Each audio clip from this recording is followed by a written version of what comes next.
தேர்வர்கள் அனைவருக்கும் வணக்கம். இன்னைக்கு நாம அறநூல்கள் பார்த்துக்கிட்டு வர்றோம் இல்லைங்களா? ஸோ அந்த வகையில இன்னைக்கு பார்க்க இருக்கக்கூடிய அறநூல் இன்னா 40 அப்படின்றது தான். அப்படின்னா இந்த இன்னாதது அப்படின்னா என்னது?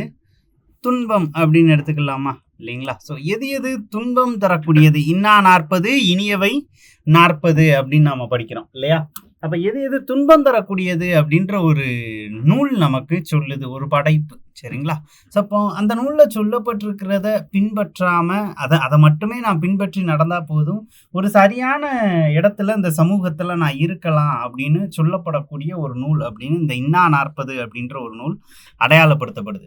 சொல்லப்போனா அந்த காலத்துல ஒரு ஒரு பாலகனை, ஒரு சிறு வயது பிள்ளைகளை வளர்த்து எடுக்கக்கூடிய ஒரு மிக முக்கியமான பொறுப்பு அப்படின்றத இந்த அறநூல்கள் தங்கள்கிட்ட எடுத்துக்கிட்டாங்க அப்படின்றதுதான் உண்மை. ஏன்னா தாயும் தந்தையரும் தொழிலை சொல்லி கொடுக்கக்கூடிய ஒரு மிக முக்கியமான இடத்துல தான் இருந்தாங்க. ஏன்னா தமிழ் குடி, மூத்த குடி, உழுகுடி அப்படின்னு தான் நாம அடையாளப்படுத்தப்படுறோம். அது கடந்து இந்த இரவு நேரங்கள்ல பள்ளிகள்ல படிக்கிறது, குருகுல கல்விகள் இந்த மாதிரி எல்லாம் பார்த்தீங்க அப்படின்னா, எல்லாமே அறநூல்கள தான் போதிச்சது. அங்க இருக்கக்கூடிய சிலபஸ் எல்லாமே பார்த்தீங்கன்னா, இந்த மாதிரியான செய்திகள தான் பேசுச்சு.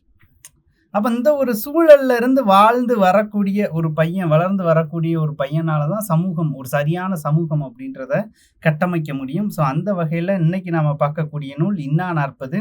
அடிப்படையா இந்த இன்னா 40னுடைய அமைப்பு பத்தி தான் இந்த பகுதியில பார்க்குறோம். இதனுடைய ஆசிரியர்ன்னு பார்த்தீங்கன்னா கபிலர். நிறைய நூல்கள்ல ஒரு குழப்பம் இருக்கும். சங்ககால கபிலரும் இவரும் வேறு வேறு அப்படின்ட்டு. கபிலர்னாலே நிறைய கபிலர்கள் இருக்கிறாங்க. சரிங்களா? ஸோ நாம அத பின்னாடி பார்க்கலாம். அப்போ இதனுடைய ஆசிரியர் பெயர் கபிலர். சமயம் பார்த்தீங்க அப்படின்னா சைவ சமயத்தை மையப்படுத்தி உருவாக்கப்பட்ட ஒரு படைப்பு. பாடல்கள் மொத்தம் ஒரு 40 பாடல்கள் பிளஸ் ஒரு கடவுள் வாழ்த்து இருக்கு. பாவகை வெண்பா நமக்கு தெரியும். 4ஆம் நூற்றாண்டில் படைக்கப்பட்ட ஒரு மிகச்சிறந்த படைப்பாக இது அடையாளப்படுத்தப்படுகிறது. இன்னா 40 எது எது மனித வாழ்விற்கு அவன் செய்யக்கூடாத விஷயங்கள் என்னென்ன அப்படின்ற பகுதிகளை பத்தி பேசக்கூடிய ஒரு மிக முக்கியமான படைப்பா இது அடையாளப்படுத்தப்படுது அப்படின்னே சொல்லலாம். சரி, இதனுடைய பெயர் காரணம் நாம ஏற்கனவே பார்த்ததான். இன்னான்னா என்ன? துன்பம். இன்னது இன்னது இன்னா என்ற 40 பாடல்களில் கூறுவதால் இன்னா 40 எனப்படுகிறது. தற்கால கவிஞர்கள் கூட இந்த நூலை நிறைய புகழ்ந்திருப்பாங்க. சொல்லப்போனா ஒரு ஊருக்கோ இல்லைன்னா வெளியூருக்கு எங்கேயோ கிளம்புறீங்க, வெளியில எங்கேயோ போறீங்க அப்படின்னா, உங்களுடைய நம்ம வீட்டில் பொதுவாகவே சொல்லுவாங்கல்ல, ரோட்ல போறோம் அப்படின்னா ரோட்ல ஓரமாவே போ, டிராவல் பண்ணுறோன்னா கை காலை வெளியில் நீட்டாத, பஸ்ஸில் ஓரமாக உட்காராத, இந்த மாதிரியான சின்ன சின்ன விஷயங்களை அம்மாக்கள் அப்படியே நிறைய அடுக்குவாங்க. அதே மாதிரி இந்த நூலில் என்ன சொல்லியிருக்குன்னா, இப்படி இப்படி வாழு அப்படின்னு நிறைய விஷயங்களை அடுக்கி கொடுத்துருக்குறாங்க இல்லையா? ஸோ அதுதான் இன்னாதது அனைத்தையும் தொகுத்து கூறக்கூடியதுதான் என்னது? இன்னா 40. இதனுடைய கடவுள் வாழ்த்துல பார்த்தீங்கன்னா எந்தெந்த கடவுள்கள் பற்றி பேசியிருக்கிறாங்க? சிவன், பலராமன், திருமால், முருகன் எனும் 4 கடவுளரையும் வணங்காமை துன்பம் என கூறுகிறார். அப்போ இந்த கடவுள்கள் எல்லாமே வணங்கப்படாமல் இருப்பதே ஒரு வாழ்விற்கு துன்பத்தை கொண்டு வந்து சேர்க்கும் அப்படின்ற ஒரு கருத்தை இந்த நூல் தன்னுடைய கடவுள் வாழ்த்தில் வெளிப்படுத்துகிறது. இதனுடைய பொதுவான சில குறிப்புகள் அப்படின்னு நமக்கு கொடுக்குறாங்க. இந்நூல் துன்பம் கொடுக்கும் செயல்களை தொகுத்து கூறும் நூல். நாம பார்த்ததுதான்.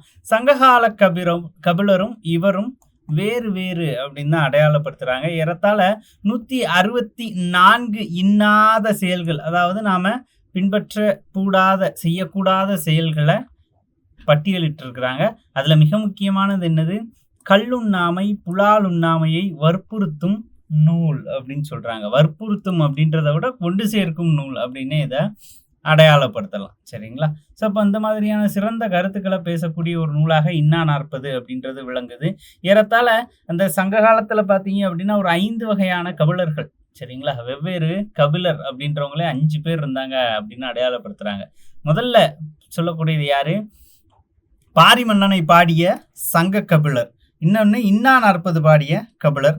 11ஆம் திருமுறையில் கூறப்படும் கபில தேவநாயனார். பன்னிரு பாட்டியலில் சில பாடல்களை பாடிய கபிலர். அகவற்பா பாடிய கபிலர். அப்ப கால வேறுபாடின் அடிப்படையில் ஏறத்தாழ ஒரு 5 கபிலர் அடையாளப்படுத்துறாங்க. சரிங்களா? அப்போ ஒன்னோட ஒண்ணு போட்டு குழப்பிக்க தேவையில்லை. சரிங்களா? ஸோ அப்ப இன்னா 40 அப்படின்னா கபிலர் அப்படின்ற ஒரு தெளிவுத்தன்மை மட்டும் இருந்தா போதும். இதனுடைய மிக முக்கியமான அடிகள் அப்படின்ட்டு சில அடிகள் நமக்கு கொடுத்துருக்குறாங்க. என்னது? பந்தமில்லாத மனைவியின் வனப்பின்னா அப்படின்னு சொல்லியிருக்கிறாங்க. வனப்பு அப்படின்னா என்னது? அழகு.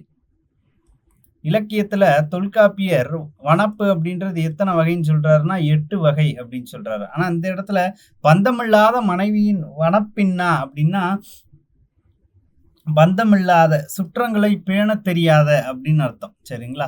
சொந்த பந்தம் அப்படின்னு சொல்றோம்ல, அதுல இருக்கக்கூடிய ஒரு வார்த்தை தான். உங்களுடைய சுற்றத்தாரோடு ஒத்துப்போக தெரியாத அல்லது சுற்றத்தையும் அந்த உறவு முறைகளையும் பேண தெரியாத மனைவி அழகாக இருந்து என்ன பயன் அப்படின்ற மாதிரியான ஒரு வரியா தான் இது இருக்கு. பந்தம் இல்லாத மனைவியின் வனப்பு இன்னா அப்படின்றது. துன்பம் தரக்கூடிய ஒன்றா அது அடையாளப்படுத்தப்படுது.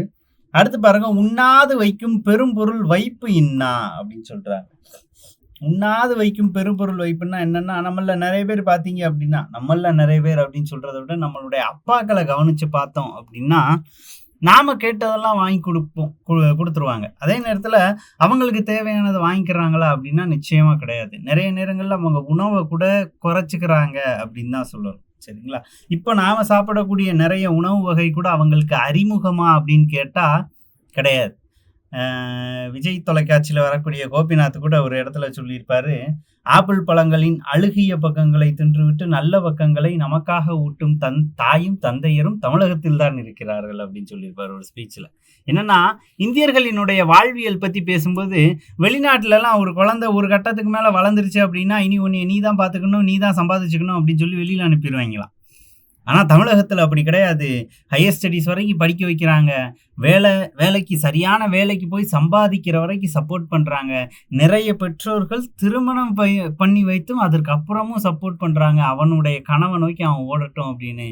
இப்படிப்பட்ட பெற்றோர்கள் இருப்பது இந்த மண்ணில் மட்டும்தான் அப்படின்னு அடையாளப்படுத்துறாங்க. அப்ப அப்படிப்பட்ட பெற்றோர்கள் அவங்க சாப்பிடக்கூடிய உணவு கவனிச்சீங்கன்னா தெரியும். ரொம்ப யோசிக்க வேண்டாம். மாசம் சம்பளம் வாங்குறீங்க. உங்க அப்பாவுக்கு ஏதாவது வாங்கி கொடுக்கணும்னு நினைக்கிறீங்க. யோசிச்சு பாருங்க. அவர் போடுற ட்ரெஸ்ஸை தைக்கிறதுக்குன்னு ஒரே ஒரு ட்ரெய்லர் உசுர கையில பிடிச்சி ஊர்ல இருப்பான். அதே மாதிரி அவர் பயன்படுத்துகிற பிராண்டு, அவர் பயன்படுத்தக்கூடிய பொருள் எல்லாம் பார்த்தீங்கன்னா நீங்கள் தேடினாலும் கிடைக்காது இல்லையா? அப்போ தன்னுடைய வாழ்க்கையில் நமக்காக தன்னுடைய ஆசையை ரொம்ப சுருக்கிக்கிட்ட ஒரு மனுஷன், அவர் பார்த்தீங்கன்னா அவர் சாப்பிடாம நிறைய சேர்த்து வைப்பார் குடும்பத்துக்காக, நமக்காக. இங்க அதைத்தான் சொல்லுது, உண்ணாது வைக்கும் பெரும் பொருள் வைப்பு இன்னா அப்படின்ட்டு. உணவுக்காக செலவழிக்காம, நம்முடைய நலனுக்காக செலவழிக்காம சேர்த்து வைக்கக்கூடிய பொருள் நிச்சயமா துன்பம் தரும் அப்படின்னு சொல்றாரு. அப்ப நாமளே நிறைய நேரங்கள்ல எதற்கு செலவு பண்றோம் அப்படின்ற ஒரு ஒரு ஒரு தெளிவுத்தன்மை இல்லாம இருக்கிறோம் இல்லையா?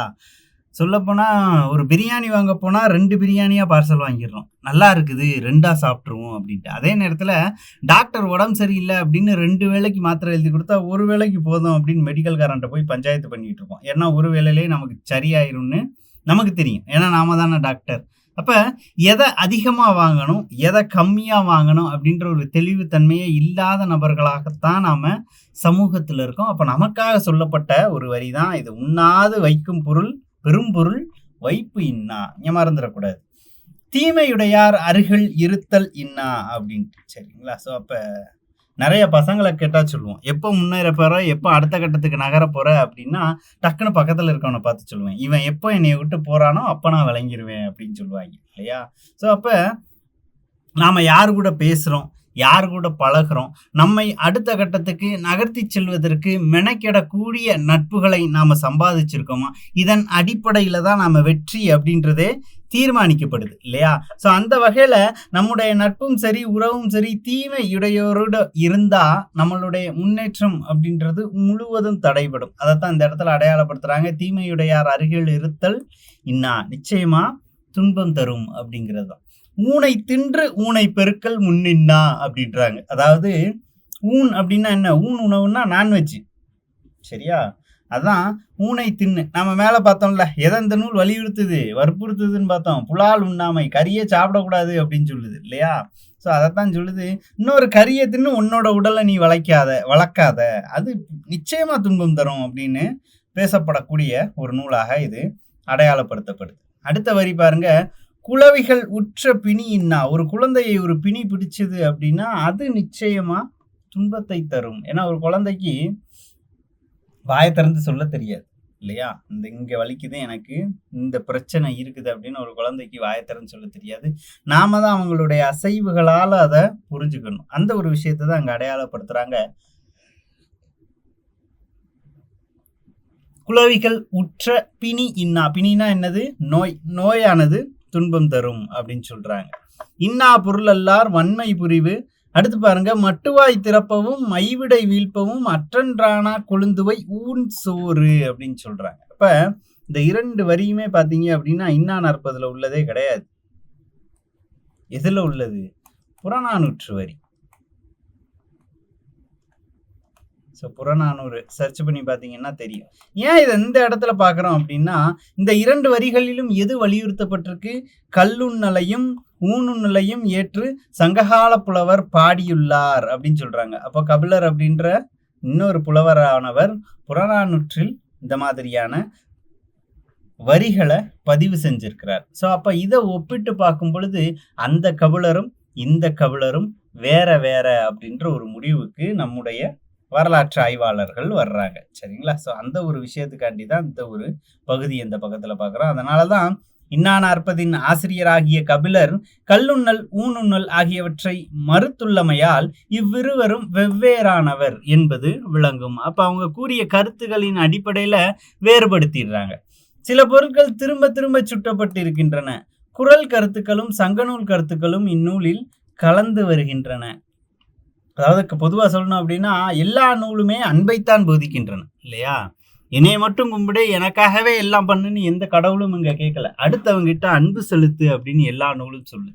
இல்லாதவனுக்கு குடு அப்படின்னு எல்லா நூலும் சொல்லுது. இல்லாதவன் கிட்ட இரக்கம் காட்டு அப்படின்னு சொல்லுது. ஒருத்தனுக்கு உதவி செய்யறதுக்கு நேரங்காலம்லாம் பார்க்காத, தனக்கு போக தான் தானம்னு கூட யோசிக்காத, உனக்கு நீ பயன்படுத்தியது போக மிச்சம் என்னென்னலாம் இருக்கோ ஈட்டியது அனைத்தும் ஈகைக்கே அப்படின்னு சொல்ற மாதிரி எல்லாத்தையும் அள்ளி கொடு அப்படின்னு தான் அனைத்து நூல்களும் சொல்லுது. அப்போ இந்த எல்லா கருத்துக்களுமே பார்த்தீங்க அப்படின்னா பொதுவானதாக தான் இருக்கும். திருக்குறளையும் நாலடியாரையும் ஒப்பிட்டா இங்கே 2 வரியில் இருக்கிறது தான் அங்கே 4 வரியில் இருக்கும் இல்லையா? அதனால தான் சொல்கிறாங்க சங்கநூல் கருத்துக்களும் குறள் கருத்துக்களும் இந்நூலில் கலந்து வருகின்றன அப்படின்னு சொல்கிறாங்க. அடுத்து பாருங்க, மணியில்லா யானை மீது மன்னன் சென்றால் அவனுக்கு தீரும் அப்படின்றது. இதை பொறுத்த மட்டும் நமக்கு தீரும் அப்படின்றது வராது. அந்த வரியை பாருங்க, மணியில்லா யானை மீது மன்னன் சென்றால் அவனுக்கு தீங்கு நேரும் அப்படின்றது தான். சரிங்களா? ஸோ கோழியும் நாயும் புகுதல் கூடா அப்படின்றது என்ன அப்படின்னா, கோழியும் நாயும் பார்ப்பார் வீட்டினில் புகுதல் கூடா அப்படின்னு சொல்லுவாங்க. இதெல்லாம் அந்த காலத்துல இருந்த பின்பற்றப்பட்ட ஒரு முறைகள் இல்லையா? ஸோ இப்போ நம்ம நிறைய விஷயங்களை பற்றி பேசுகிறோம், டிஸ்கிரிமினேஷன் பற்றி பேசுகிறோம். ஸோ அந்த காலத்தில் கோழியும் நாயும் பார்ப்பார் வீட்டினுள் புகுதல் கூடா அப்படின்னு சொல்லுவாங்க. ஸோ அப்போ அவங்களால வெறுக்கத்தக்கக்கூடிய ஒரு விஷயமா புலால் அப்படின்றது இருக்குது. அதனால அவங்க வீட்டுக்குள்ளே இவங்கெல்லாம் போகக்கூடாது அப்படின்ற மாதிரியான ஒரு விஷயம். மணியில்லா யானை மீது மன்னன் சென்றால் அவனுக்கு தீங்கு நேரும் அப்படின்றது. அப்போ மணி இல்லாத யானை மீது மன்னன் பயணிக்கிறான் அப்படின்னா மன்னர் வர்றாரு அப்படின்ற ஒரு ஒரு அறிவுறுத்தலை யாருக்குமே இல்லாமல் போயிடும் அப்படின்றது தான். சரிங்களா? ஸோ அப்போ மன்னன் பயணிக்கும் போதும் சரி, அந்த படையோட பயணிக்கும் போதும் சரி, நம்ம தனுர்வேதம் பற்றி ஏற்கனவே பார்த்துருக்குறோம் இல்லையா? போர் அறங்கள் பற்றிலாம் பேசியிருக்கிறோம் நிறையா. அந்த போர் அறம் என்ன சொல்லுதான், மன்னர் ஒரு இடத்துல இருந்து இன்னொரு இடத்துக்கு படையோட நகர்றாரு அப்படின்னா ஒரு பெரும் படை அவர் கூட சேர்ந்து நகருமா. அப்படி நகரும்போது அதுக்கு இடையில உழுகிற நிலங்களோ விளைந்த நிலங்களோ இருந்தால் நிச்சயமா அது பாலாயிடுமா, இந்த படைகள் கடந்து போற அந்த வேகத்துக்கு. அப்ப மன்னர் ஒரு இடத்துல இருந்து இன்னொரு இடத்துக்கு போறாருன்னா முன்னாடியே ஒற்றர்களை அனுப்பி அந்த இடத்த வேவு பார்ப்பாராம். எங்கெங்க உழு நிலங்கள் இருக்குது, நாம போற பகுதிகளில் மக்கள் வாழக்கூடிய பகுதி இருக்கா, அங்க பெண்கள் பத்திரமா இருக்கிறாங்களா, குழந்தைகள் பத்திரமா இருக்கிறாங்களா. அதே நேரத்தில் 12th ஸ்டாண்டர்ட் எத்திக்ஸ் புக்கில் பார்த்தீங்கன்னா தெரியும், இந்த படை கடந்து செல்லும்போது பெண்கள், குழந்தைகள், உயிரினங்கள், புரோகிதர்கள் இவங்களுக்கு எந்த விதமான ஆபத்தையும் ஏற்படுத்தாம, அச்சத்தையும் ஏற்படுத்தாம அமைதியா அந்த பகுதியை கடந்து செல்றதுக்கு உண்டான முன்னேற்பாடுகளை ஃபுல்லா ஏற்கனவே பண்ணி வச்சிருவாங்களாம். அப்ப அந்த அளவுக்கு ஒரு நாட்டை ஆக்கிரமிக்க போறோம் அப்படின்ற ஆக்ரோஷத்துக்கு நடுவுலையும் இந்த சமூகத்தின் மீதான சக மனுஷனோட அந்த வாழ்வியல் மீதான அவ்வளவு காதல் இருந்துச்சு அப்படின்னு தான் சொல்லப்படுது. அப்போ அந்த வகையில இந்தந்த விஷயங்களை நம்ம இப்படிதான் பண்ணணும், அதை பின்பற்றலைன்னா அது நிச்சயமா துன்பம் தரும் அப்படின்ற ஒரு பகுதியை இந்த இன்னா 40 அப்படின்ற ஒரு படைப்பு நமக்கு சொல்லித்தருது அப்படின்னு எடுத்துக்கலாம். சரிங்களா? ஸோ அந்த வகையில இன்னா 40 பத்தி அடிப்படையா நமக்கு கொடுக்கப்பட்டிருக்கக்கூடிய தகவல்கள் அப்படின்றது இதுதான். அடுத்து பாருங்க, சிறு பஞ்ச மூலம். ஏற்கனவே பார்த்திருப்போம், திரிகடுகம் அப்படின்ட்டு மெடிசின் 3 மூலிகைகள் அடங்கிய பெயர் அப்படின்னு அடையாளப்படுத்துறோம் இல்லையா? சுக்கு, மிளகு, திப்பிலி அப்படின்ட்டு. அப்போ அதனுடைய நீட்சியாத்தான் இதை நாம பார்க்கிறோம். என்னது? சிறுபஞ்ச மூலம் அப்படின்றது. இதனுடைய ஆசிரியர் அப்படின்னு யார் இங்க அடையாளப்படுத்தப்படுறாங்க? காரியாசான் அவர்கள். காரி அப்படின்றது என்னது? அவருடைய இயற்பெயர். ஆசான் என்பது அவருடைய தொழிலின் அடிப்படையில் அமைந்த பெயராக இருக்கலாம் அப்படின்னு சொல்றாங்க. மதுரை தமிழாசிரியர் மாக்காயனாரின் மாணாக்கர் என்னும் சிறப்பு பாயிரம் கூறுகிறது. மதுரை தமிழாசிரியர் மாக்காயனாரின் மாணாக்கர் என்று சிறப்பு பாயிரம் இவரை சிறப்பிக்கிறது. அதனாலதான் இவர் என்ன சொல்றாங்க? மாக்காரியாசான் அப்படின்னு சொல்றாங்க. அப்படி யார் சொல்றா? பாயிரச்செய்யில் சிறப்பிக்கிறது. அப்ப இன்னா 40 கபிலர் எழுதினாரு அப்படின்னு பாக்குறோம். இனியவை 40 பூதஞ்சேந்தனார். இங்க பாருங்க, கனி மேதாவியாரும் இவரும் ஒரு சாலை மாணாக்கர் ஆவர் அப்படின்னு சொல்றாங்க. ஒரு சாலை மாணாக்கர்னா என்ன? பாடசாலை அப்படின்னு நம்ம பாக்குறோம் இல்லைங்களா? ஸோ அந்த காலத்துல திண்ணை பள்ளிகள், குருகுல கல்வி தான் இருந்துச்சு. ஸோ அதன்படி பார்க்கல ஒரே இடத்துல கல்வி பயின்றவர்களாக கனி மேதாவியாரும் மாக்காரியாசானும் அடையாளப்படுத்தப்படுகின்றனர் அப்படின்னு அந்த இடத்துல நம்ம அதை புரிஞ்சு வச்சுக்கணும். அப்போ இதனுடைய அமைப்பு என்ன அப்படின்னு பார்த்தீங்கன்னா, சமண சமயத்தை மையப்படுத்துகிறது. சமண சமயம் அப்படின்றதுக்காண்டி சமய கருத்துக்கள் அதிகப்படியா இந்த நூல்ல காணப்படுவதனால சமண சமயத்தை மையப்படுத்தப்பட்ட ஒரு நூலா சொல்றாங்க. பாடல்களை பார்த்தோம்னா கடவுள் வாழ்த்து 1, பாயிரங்கள் 2, மொத்தம் 97 பாடல்கள். பா வகையானது வெண்பா. சிறு பஞ்ச மூலம் அப்படின்னா பாஞ்சு அப்படின்னா என்னது? 5 சிறிய வேர்கள் என்பது இதன் பொருள். பஞ்சமூலம் அப்படின்னா என்ன அர்த்தம்? பதார்த்த குண சிந்தாமணியும் பொருள் தொகை நிகண்டும் பொருள் கூறுகின்றன அப்படின்னு சொல்றாங்க. இந்த நூல் பத்தி பதார்த்த குண சிந்தாமணியும் பொருள் தொகை நிகண்டும் பொருள் கூறுகின்றன. என்னென்ன காம்போசிஷன், என்னென்ன உள்ளடக்கம் அந்த சிறுபஞ்ச மூலம் 5 விதமான கருத்துக்கள் என்ன அது அப்படின்னு பார்த்தோம்னா, கண்டங்கத்தரி, சிறுவழிதுணை. சிறுவழுதுணைன்னு எதை அடையாளப்படுத்தியிருக்கிறாங்க? கத்தரிக்காய். கண்டங்கத்திரி, சிறுவழுதுணை, சிறுமல்லி, பெருமல்லி, நெருஞ்சி. சரியா? ஸோ இந்த 5 வகையான வேர்கள் எப்படி மனிதனுடைய நோயை குணப்படுத்துதோ அதே மாதிரி இந்த நூலில் கூறப்பட்டிருக்கக்கூடிய கருத்துக்கள் 5 கருத்துக்கள் மனிதனின் உள்ள பிணியை, அதாவது என்ன சொல்றாங்க? மனநோயை நீக்கிறது அப்படின்னு சொல்றாங்க. அப்படி இந்த நூலுக்கு என்ன சிறப்பு, என்னென்ன விஷயங்களை சொல்லியிருக்கிறாங்க அப்படின்னு தான் நாம இப்போ பார்க்க போறோம். மருந்தின் பெயரால் பெயர் பெற்ற நூல்ல இதுவும் ஒன்று. அப்போ 5 வேர்கள் அப்படின்னு நாம ஏற்கனவே பார்க்குறோம். காரியாசானும் ஏலாதியை எழுதிய கனிமேதாவியாரும் மதுரை தமிழாசிரியர் மாக்காயனாரின் ஒரு சாலை மாணவர்கள் என சிறப்பு பாயிரம் கூறுகிறது. அதனால தான் என்ன சொல்றாரு இவரை? மாக்காரியாசான் அப்படின்னு பாயிரச்செய்யுள் அப்படின்றது சிறப்பிக்குது. இந்நூல் தொல்காப்பியர் குறிப்பிடும் அம்மை வனப்பிற்கு உரியது. நாம் இதுக்கு முன்னாடி பார்த்த நூல்களும் பார்த்தீங்க அப்படின்னா தொல்காப்பியர் குறிப்பிடக்கூடிய அம்மை எனும் வனப்பிற்கு உரியது. வனப்பு மொத்தம் எத்தனை சொல்லியிருப்பார் தொல்காப்பியர்? 8 அப்படின்னு சொல்லியிருப்பார். சரிங்களா?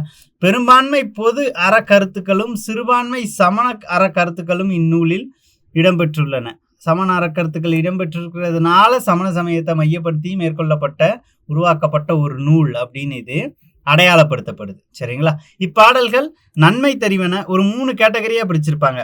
நன்மை தருவன, தீமை தருவன, நகைப்புக்கு உரியன. சிறுபஞ்ச மூலம் அப்படின்றது என்னும் வகையில் வாழ்வியல் உண்மைகளை எடுத்து காட்டுகின்றன. இன்னா 40 நமக்கு என்னமா சொன்னிச்சு? தீமை தர்றது தான் சொன்னிச்சு இல்லையா? எது நாம பண்ணக்கூடாது, எது நமக்கு துன்பம் தரும் அப்படின்னு நமக்கு சொன்னிச்சு. சிறுபஞ்ச மூலம் எனக்கு என்ன சொல்லுது? நன்மை தருவன, தீமை தருவன, நகைப்புக்கு உரியன அப்படின்னு ஒரு 3 விஷயங்களா எனக்கான கருத்துக்களை ஒரு 3 கேட்டகரியா பிரிச்சு வழங்குது. சரிங்களா? ஸோ அதுல மிக முக்கியமானது என்னது? தோல் கன்றை காட்டி பசுவை கறக்கும் பழக்கம் கொடியது என்று கூறுகிறது. இப்போ பசுவில் பால் கறக்கிறதுக்காண்டி தோல் கன்று, அப்போ வைக்கோல் அடைக்கப்பட்ட ஒரு கன்றினுடைய தோலை அது முன்னாடி நிறுத்தி தன்னுடைய கண்ணுக்குட்டி தான் நிக்குது அப்படின்னு அதை ஏமாத்தி பாலை கறப்பது மிகப்பெரிய ஒரு குற்றம், பாவச் செயல் அப்படின்னு சிறுபஞ்ச மூலமானது சொல்லுது. அப்ப இதுல ஒரு மனப்பாட பகுதி நம்ம புத்தகத்துல நிறைய தடவை படிச்ச ஒரு விஷயம் தான் அந்த இடத்துல கொடுத்துருக்காங்க. என்னது? அறிவுடையார் தாமே உணர்வர் அப்படின்றதுதான். என்ன சொல்றாங்க? பூவாது காய்க்கும் மரம் உள்ள நன்றறிவார் மூவாது மூத்தவர் நூல் வல்லார் தாவா விதையாமை நாறுவ வித்துள்ள மேதைக்கு உரையாமை செல்லும் உணர்வு அப்படின்னு சொல்லுவாங்க. அப்ப அறிஞர் பொருள் பார்த்துட்டு இதற்கான அர்த்தமும் பார்த்துடலாம். இதற்கான அணி என்ன? எடுத்துக்காட்டு உவமை அணி. மூவாது அப்படின்னா என்னது? முதுமை அடையாமல். நாறுவ அப்படின்னா முளைப்ப. தாவா அப்படின்னா கெடாதிருத்தல். அப்ப என்ன சொல்றாங்க? மூவாது காய்க்கும் மரம் உள்ள அப்படின்னா பூக்காமலே சில மரங்கள் என்ன பண்றது உண்டு? காய்ப்பதுண்டு. ஒரு பூ கொடுத்துட்டு அது காயாகி அது கனியாகணும் அப்படின்ற அவசியம் இல்ல. நேரடியாக காய்க்கக்கூடிய மரங்களும் உண்டு. நன்றறிவார் மூவாது மூத்தவர் நூல் வல்லார். அப்ப அதே போல என்ன சொல்றாங்க? நன்மை தீமைகளை நன்கு உணர்ந்தவர் வயதில் இளையவராக இருந்தாலும் அவர் மூத்தவரோடு வைத்து எண்ணத்தக்கவரே ஆவார் அப்படின்னு சொல்லுவாங்க. அப்ப சில நேரங்கள்ல பாத்தீங்க அப்படின்னா அந்த சஜஷன்ஸ் அப்படின்றது எல்லார்கிட்ட இருந்தும் கேட்கணும். எல்லார்கிட்ட இருந்து கேட்கணும். எல்லாருடைய அறிவுரைகளை கேட்க வேண்டாம், ஆலோசனைகளை கேட்கணும் அப்படின்னு சொல்லுவாங்க. சரியா? ஸோ அப்போ இவன் சின்ன பையன், சின்ன புள்ள அப்படின்ட்டு இவங்கிட்ட இருந்து நமக்கு என்ன கிடைக்கும் அப்படின்னு யோசிச்சோம் அப்படின்னா நிறைய நேரங்கள்ல அது பெரிய கேள்விக்குறியில தான் கொண்டு போய் முடிக்கும். ஒரு சின்ன விஷயம் கூட சொல்லுவாங்க. ஒரு அப்பா நிறைய சம்பளத்துக்கு வேலை செய்யறாரு, சம்பளம் வாங்குற இடத்துல வேலை செய்யறாரு. டெய்லி அந்த குழந்தை தூங்கி எழறதுக்கு முன்னாடியே வேலைக்கு சீக்கிரமே கிளம்பிடுவாராம்.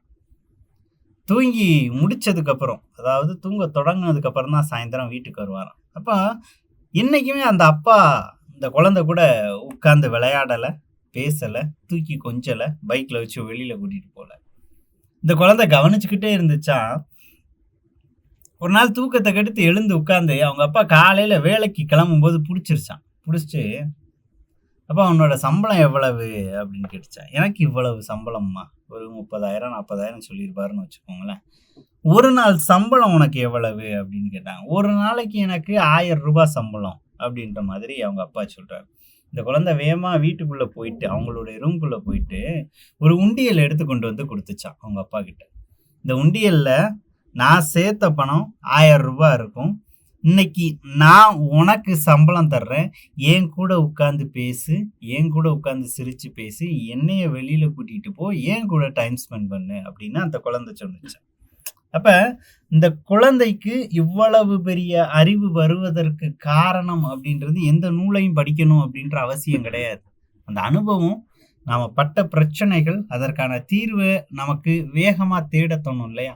அப்படியான ஒரு அறிவு தான் அந்த குழந்தையினுடையது அப்படின்னு எடுத்துக்கலாம். அப்ப இந்த மாதிரி நம் வயதில் நம்மை விட சிறியவர்கள் ஒரு மிகப்பெரிய விஷயத்த கடந்து போகும்போது நமக்கு சொல்லிட்டு போயிடுவாங்க இல்லையா? அப்போ வயதில் சிறியவர்கள்னா அவங்களுடைய அந்த வயசுல வச்சே அவங்க யோசிக்க கூடாது. அவங்களுடைய கருத்துக்களையும் நாம உள்வாங்கி அவர்களையும் அங்கீகரிக்கணும் அப்படின்ற ஒரு விஷயத்தை தான் இந்த பகுதி நமக்கு சொல்லுது. அடுத்த லைன் பாருங்க. பாத்தி அமைத்து விதை விதைக்காமலே தானே முளைத்து வரும் விதைகளும் உள்ளன, அதை போலவே மேதையரும் பிறர் உணர்த்தாமல் எதையும் தாமே உணர்ந்து கொள்வார் அப்படின்னு சொல்றாங்க. அப்ப எதையும் சொல்லி கொடுத்து வளர்க்க வேண்டிய விஷயம் இல்லை. பாத்தி அமைத்து எல்லா உரங்களும் வச்சுதான் ஒரு பயிரை வளர்க்கணும் அப்படின்னு இல்லை. சில விதைகள் தானே முளைச்சு வந்துடும். அதே போல படித்த சில மேதைகளுக்கு பிறர் ஒரு விஷயத்தை கொண்டு போய் உணர்த்தணும் அப்படின்ற அவசியம் இல்லை. அவங்களே புரிஞ்சு தெளிஞ்சு வெளிவந்துருவாங்க அப்படின்னு சொல்லக்கூடிய ஒரு செயல் தான் என்னது? பூவாது காய்க்கும் மரம் உள்ள நன்றறிவார் மூவாது மூத்தவர் நூல் வல்லார் தாவா விதையாமை நாறுவ வித்து உள்ள மேதைக்கு உரையாமை செல்லும் உணர்வு. உரையாமை அப்படின்னா என்ன? அவங்களுக்கு சொல்ல தேவையில்லை அப்படின்ற ஒரு விஷயத்தை தான் இந்த இடத்துல நமக்கு பதிவு பண்ணியிருக்கிறாங்க.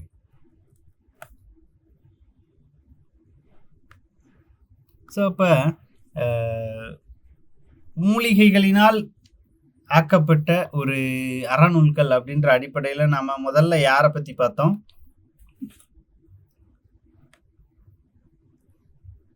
திரிகடுகம் பார்த்துருப்போம் இல்லையா? ஸோ அதை தொடர்ந்து சிறுபஞ்ச மூலத்தை பார்க்குறோம். இன்னும் பின்னாடி ஏலாதி அவங்களெல்லாம் பார்ப்போம். அப்போ இந்த நூல்களுக்கு மூலிகைகளினுடைய பெயரிடப்பட்டிருக்கு இல்லையா? ஸோ நாம் அதில் ஒவ்வொரு நூற்குறிப்பிலையும் படிக்கிற மாதிரி தான் ஒரு மருந்தானது எப்படி உடற்பிணியை நீக்குமோ அதே மாதிரி இந்த கருத்தானது நிச்சயம் மனப்பிணியை நீக்குகிறது அப்படின்னு சொல்றாங்க. அதனுடைய நீட்சியாத்தான் என்னது ஒரு செய்யுள் கொடுக்குறாங்க. என்னது? கண்வனப்பு கண்ணோட்டம் கால்வனப்பு செல்லாமை என்வனப்பு இத்துணையாம் என்றுரைத்தல் பன்வனப்பு கேட்டார் நன்றென்றல் கிளர் வேந்தன் தன்னாடு வாட்டான் நன்றென்றல் வனப்பு அப்படின்னு சொல்றாங்க. அப்ப வனப்புனா என்னது? அழகு. இந்த செய்யுளானது என்ன சொல்லுது? எது அழகு அப்படின்னு நமக்கு சொல்லுது. எது எது அழகு அப்படின்னு பேசுறாங்க. என்னது? இந்த செய்யுளானது சொற்பொருள் பின்வரு நிலையணியில் பயின்று வந்துள்ளது அப்படின்னு சொல்றாங்க. சரியா? சொற்பொருள் பின்வரு நிலையணி நாம படிப்போம்.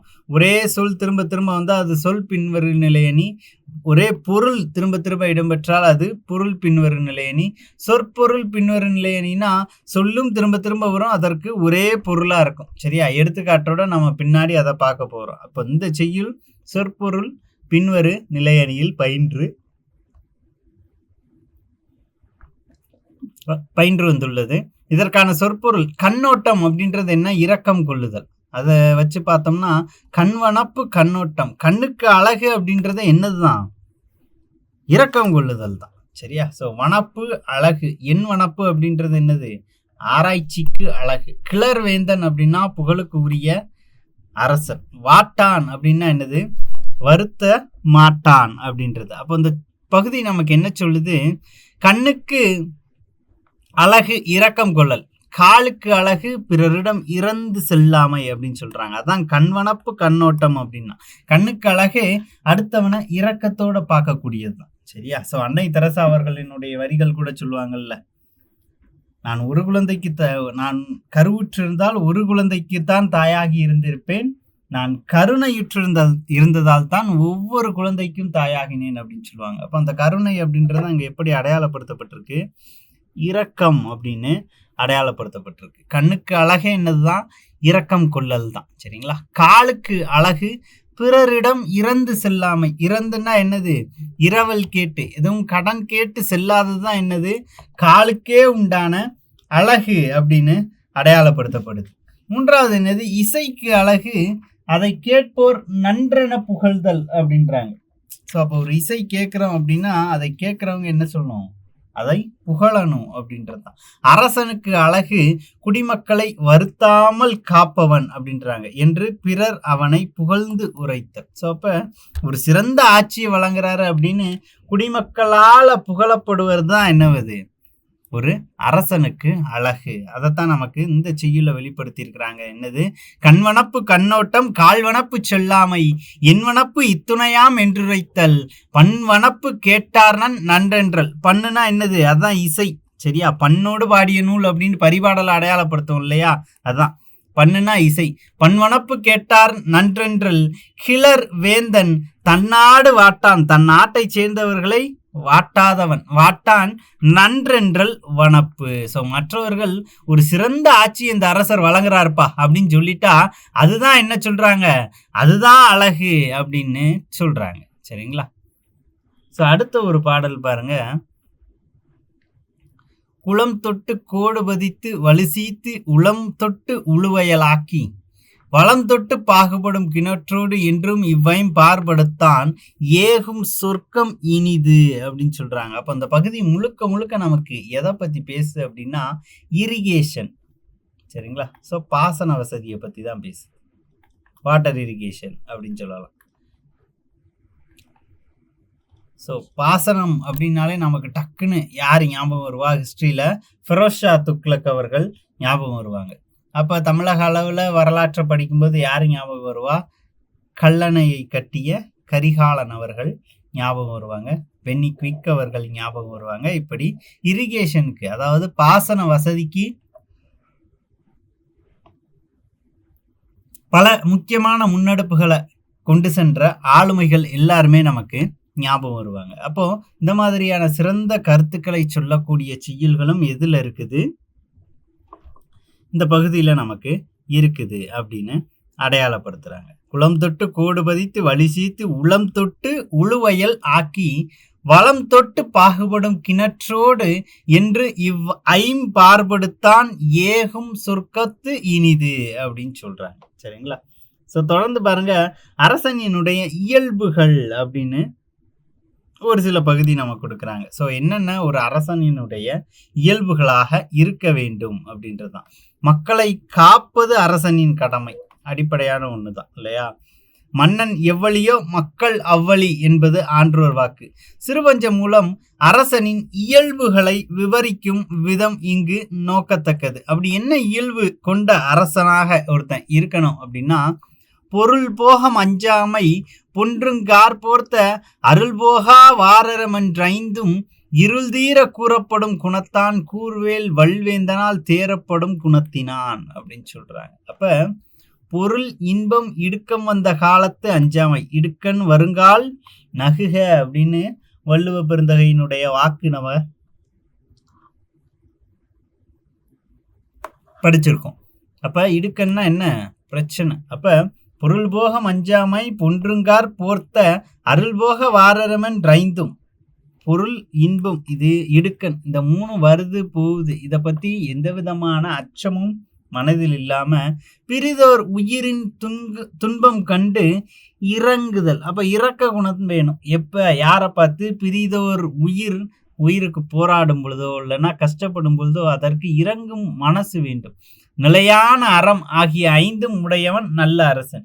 இதெல்லாம் கடந்து நிலையான அறத்தை நிலைநாட்டக்கூடிய இதெல்லாத்தையும் உள்ளடக்கிய அந்த 5 குணங்களை பெற்ற அரசனே இந்த நாட்டில் சிறந்த அரசனாக அடையாளப்படுத்தப்படுவான் அப்படின்னு சொல்றாங்க. மனித வாழ்வை செழுமையாக்குபவை அறப்பண்புகளே அப்படின்றாங்க. ஸோ அப்ப இதுதான் என்ன ஒரு மன்னனுக்கான அறம். ஸோ ஆரம்ப கட்டத்துல இருந்து பாத்தீங்க அப்படின்னா தனி மனிதனுக்கான கருத்துக்களை சில நூல்கள் கூறியிருக்கு. அதே நேரத்துல மன்னர்கள் இப்படிதான் ஆட்சி செலுத்தணும் அப்படின்ற வழிகாட்டுதல்களை நிறைய நூல்கள் கூறியிருக்கும். இப்படி ஒவ்வொருத்தரும் எப்படி நடந்துக்கணும் அப்படின்ற ஒவ்வொரு விஷயத்தையும் இங்க அறநூல்கள் நமக்கு போதிச்சுக்கிட்டே தான் இருக்கு. அப்ப நம்மளுடைய வேலை என்ன அப்படின்னு பாத்தீங்க அப்படின்னா படிக்க வேண்டியது இல்லையா? ஸோ கல்வியினுடைய முக்கியத்துவத்தையும் இதே அறநூல்கள் பேசுகிறது. அப்போ இப்படி நிறைய படைப்புகள் பார்த்தீங்க அப்படின்னா இப்போ நாம் பார்க்குறது சில சாதாரணமான விஷயங்களாக இருக்கும். சரிங்களா? இறங்கி தேட ஆரம்பித்தோம் அப்படின்னா ரொம்ப அதிகாரப்பூர்வமான ஆழ்ந்த கருத்துக்களை கொண்ட வார்த்தைகள் உள்ள செய்யுள்கள் எல்லாத்தையுமே நம்ம பார்க்கலாம் இல்லையா? நிறைய செய்யுள்கள் பள்ளி பாட புத்தகங்களில் இடம்பெற முடியாது. சரியா? ஸோ அந்த அளவுக்கு சிறந்த கருத்துக்களை கொண்ட செய்யுள் பகுதிகள்லாம் இருக்குது.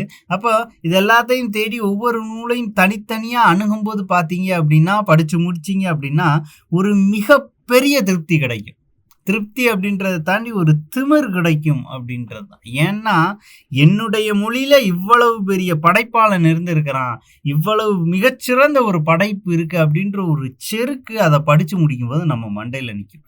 அந்த அளவுக்கு ஆழ்ந்த கருத்துக்களை உடைய நூல்கள் நம்மளுடைய தமிழ்ல கொட்டி கிடக்கு அப்படின்னு தான் சொல்லணும். அதுக்காண்டி இந்த இலக்கிய நூல்கள், அந்த காலத்து அறநூல்கள், வேதங்களை பத்தி மட்டும் பேசல, தற்கால கவிஞர்களும் அந்த அளவுக்கு ஒரு சிறந்த படைப்புகளை கொடுப்பதில் சளைத்தவர்கள் இல்லை அப்படின்னே சொல்லலாம். அப்ப இங்க இன்னமுமே என்ன பண்ணப்பட்டிருக்கு?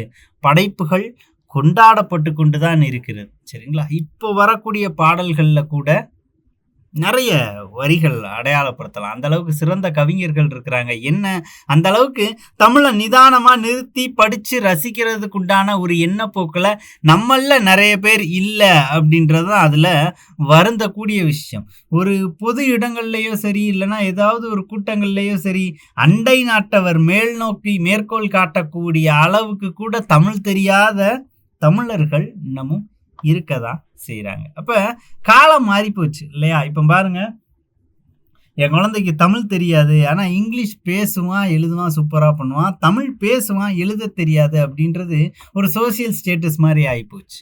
ரெண்டாவது, 12th ஸ்டாண்டர்ட் எத்திக்ஸ் புக்கில் பார்த்தீங்க அப்படின்னா அதை மது அருந்துபவர்களுடைய வார்த்தை அப்படின்றது ஒரு பொது சபைகளில் கணக்கிலே எடுத்துக்கொள்ளப்படலை அப்படின்றது. அப்போ மது அருந்துது அப்படின்றது அவ்வளவு வெட்கப்பட வேண்டிய ஒரு விஷயம். ஊருக்கு அஞ்சுனா இல்லையா? ஸோ அப்ப அந்த மத இருந்தனம் அப்படின்னா, ஊர தாண்டி எங்கெங்கெல்லாமோ போய் ஒளிவாய்ங்க அந்த காலத்துல. அப்போ இப்போ இருக்கக்கூடிய காலகட்டத்துல பார்த்தீங்க அப்படின்னா, சோசியல் ட்ரிங்கர் அப்படின்னு ஒரு பேர் வச்சிருக்கோம். ஸ்ட்ரெஸ்ஸ கம்மியாக்குறதுக்கு மது எடுத்துக்கிறாங்க அப்படின்ற மாதிரி. இதுலயும் சில தம்பதிகள் பார்த்தீங்க அப்படின்னா, சமீபத்துல கூட ஒரு தொலைக்காட்சி நிகழ்வுல சொல்லியிருக்கிறாங்க. ஒரு அம்மா சொன்னுச்சு, "என் வீட்டுக்காரர் என்ட்ட பெர்மிஷன் வாங்காம குடிக்கவே மாட்டாரு" அப்படின்னுச்சு. அப்ப இதுவுமே ஒரு சமூக அந்தஸ்தாகி போச்சு. அப்போ குடிப்பழக்கம் அப்படின்றதே அடியோடு ஒழிக்கப்பட வேண்டிய ஒரு விஷயம். ஆனா அதையும் கொண்டாடக்கூடிய ஒரு தலைமுறையா நாம வந்துட்டோம் அப்படின்றது நிச்சயமா 100% வெட்கப்பட வேண்டிய விஷயம்தான். இந்த நூல்கள்லாம் படிச்சோம்னு வச்சுக்கோங்களேன், நிறைய கருத்துக்கள். இதெல்லாம் பண்ணாத அப்படின்னு சாதாரணமான ஒரு வார்த்தைகள்ல சொல்லிட்டு போற மாரி இருக்கும். ஆனா அதுல ஹைலைட்டான விஷயமே பார்த்தீங்க அப்படின்னா, ஒரு சில செய்யுள்கள் அவ்வளவு ஆழ்ந்து பேசும். அழ வைக்கும். நம்மளையே மாத்தும். அதனால தான் இன்னமும் வரலாற்றுலயும் சரி, நேரு தன் மகளுக்கு எழுதிய கடிதத்திலும் சரி, நிறைய புத்தகங்கள சஜெஸ்ட் பண்றாங்க. இப்பவும் அரசு தரப்புல இருந்து அரசு விழாக்கள்ல என்னதான் பரிசுகளா வழங்கப்படுது? புத்தகங்கள் தான் பரிசுகளாக பரிமாறிக்கொள்ளப்படுது. புத்தகங்கள் மிகச்சிறந்த புரட்சியை உண்டாக்கி இருக்கின்றன. ஸோ அப்போ புத்தகங்கள் நிறைய போராளிகளை வெளிக்கொண்டு வந்திருக்கின்றன. அர்ஜென்டினாவுல பிறந்து கியூபாவுக்கு ஒரு மிகச்சிறந்த விடுதலையை பெற்று தந்துட்டு, பொலிவிய நாட்டு விடுதலைக்காக போராடிட்டு இருக்கும்போது இறந்து போனான் கியூபா புரட்சியாளன் சேகுவேரா. அப்ப ஏன் இவங்க இப்படிலாம் பயணிக்கணும்? ஜிக்ஸாக் டிராவலர் அப்படின்னு சொல்லுவாங்கல்ல. வாழ்க்கையில ஒரு நாட்டுல பொறந்துட்டாங்க, அந்த நாட்டுக்காண்டி போராடுறாங்க, சரி. அப்படியே அமைதியா வாழ்ந்துடலாமே. ஒரு மிகப்பெரிய புகழ் கிடைச்சிருச்சுல்ல. அது கடந்து இவங்க ஏன் பயணிக்கணும் அப்படின்ற ஒரு கேள்வி நமக்குள்ள வரணும். ஒரு விஷயத்த படிக்கிறோம் அப்படின்னா, இதுல எனக்கு லாபம் இருக்கா, நஷ்டம் இருக்கா அப்படின்றத யோசிக்காம அந்த ஒரு விஷயத்த பத்தி நான் தெரிஞ்சுக்க போறேன் அப்படின்ற ஒரு எக்ஸைட்மென்ட்டோட படிக்கிறோம். நான் அறநூல்களை பற்றி மட்டும் இந்த இடத்துல பேசல. நிறைய படைப்புகள் இருக்கு. சமீபத்துல இவன் தான் பாலா அப்படின்னு இயக்குனர் பாலா கூட ஒரு புத்தகம் எழுதியிருப்பார். அந்த புத்தகத்துல ஒரு நாள் நான் இங்கிருந்து கன்னியாகுமரிக்கு பயணப்பட்டேன். எதற்காண்டி பயணப்பட்டேன்லாம் எனக்கு தெரியாது. ஆனா சும்மா தான் போயிட்டு வந்தேன். ஆனாலும் அந்த பயணம் ஒரு நிம்மதியை எனக்கு தந்துச்சு அப்படின்னு எழுதியிருப்பார். நிறைய கிடைக்கக்கூடிய வார்த்தைகளும் சரி, நீங்க படிக்கக்கூடிய கருத்துக்களும் சரி, சின்ன சின்ன விஷயங்களும் சரி, ஒரு மிகப்பெரிய அளவுல நம்முடைய வாழ்வில் மாற்றத்தை ஏற்படுத்த வல்லது. ஸோ அந்த வகையில நம்மளுடைய பாடப்புத்தகம் வாயிலாக கூட இந்த விஷயங்கள் எல்லாம் நாம தெரிஞ்சுக்கிறதுக்கு உண்டான வாய்ப்புகள் கிடைச்சது ஒரு பெரிய வரம் அப்படின்னு தான் நினைச்சுக்கணும். அந்த வகையில இந்த வரத்தை அனுபவிச்சு படிங்க. அதற்கு மதிப்பெண்களும் நமக்கு கிடைக்குது அப்படின்றது இன்னொரு பிளஸ் அப்படின்னு கூட சொல்லலாம். சரிங்களா? ஸோ இப்போ கருத்துக்களை முழுமையா உள்வாங்கி படிங்க.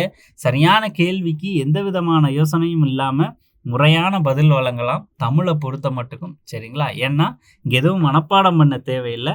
அனுபவிச்சு படிக்கிறோம். மறுபடி சொல்றது தான். நம்மளுடைய பாட்டன் சொத்தை நாம அனுபவிக்கிறோம் அப்படின்ற ஒரு எண்ணப்போக்குல இந்த தமிழ் அப்படின்ற ஒரு விஷயத்தை அணுகுங்க.